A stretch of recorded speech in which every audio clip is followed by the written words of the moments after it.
Hey y'all, today I'm showing you how I make my frontal. The hair that I'm using is by Gem Beauty and this is their Peruvian straight hair. I absolutely love it. You can see it's silky and flowy. That is the frontal right there. It is 16 inches. You can see the knots. I don't know if they're bleached, but I really didn't have to do much to it. Those are the three bundles, which are all 20 inches, which were thick from root to tip, which I do like. So what I'm going to do, I already measured it to the size of my head, and I just cut the frontal because you don't want it to be too long or your wig really won't fit. So what I'm doing is taking like one layer or row of hair, and I'm just thinning it out because that'll be like the front area. And I'm just going to continue to thin it out throughout this video, and you'll see why, because it'll make a major difference.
Here's where you can definitely see the difference when I tweezed it. You can see right there, that's the tweeze side, and that is the untweezed side on the other side. But this one is the tweeze side. You can see it looks natural and thin.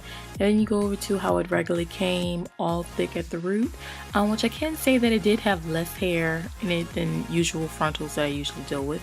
But yeah, it was pretty, the density of it was pretty thin, but you just have to pluck like a lot of balls of hair out, like 2 balls of hair. So what I like to do is go in through a part and gradually kind of tweeze a little bit of the hairs. We'll pluck some of the hairs out. Just space it through so it can look a little more thinner, not thin, but like a natural density. Then I'm going back to the front. I didn't show how I cut the baby hairs, but that's basically my baby hair section, and I'm really going ham on when I'm plucking it.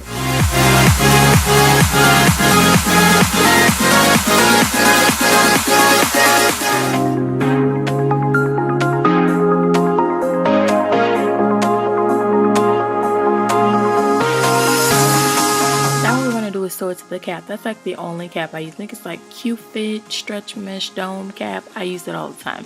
So what we're gonna do is sew it from the back. I don't have a good angle because I just don't have a place to film, or like a tripod to actually hold the mannequin head, which I'll probably buy once I can have better videos. But this is like on my lap, and I'm just sitting there trying to sew it from the back. Basically, you want to sew all the way through so your frontal will lay down. It's kind of like doing a closure. You do one side and the other, then you meet up with it, or you can just go all the way with it, which I think I did all the way with it with this one. I didn't go like half and half, but make sure you want to sew your closure a little tight. I didn't show you how I did all the bundles, but that's how I basically did it from side, like a zigzag pattern. Basically that's how I did it all the way up to the top. In this clip, I already have it customized. I sewed an elastic band on. I did add a little concealer to where my major part was going to be, but other than that, I just kept everything just regular, the regular lace color. So I just slide my wig on. I already did the baby hairs already. I just sheared them out a bit. I'm sorry I didn't do a tutorial. I was trying to customize it like off camera or whatever. And I previously added some curls to it. So what I'm going to do is just bobby pin it just for this video. I actually sew my frontals down in between the hairline. I do have a video on how I do it, but that was like an improper way, like my first time doing closure, but a frontal. But I'll probably do another install video. But yeah, this is how I wear my frontal by Gem Beauty hair, and I do love the hair so much. It looks so good. So I hope you all stay tuned for part 2 where I actually do an in-depth review on Gem Beauty's hair, and I will see you all in the next video. Links below for everything I show in this video. Bye.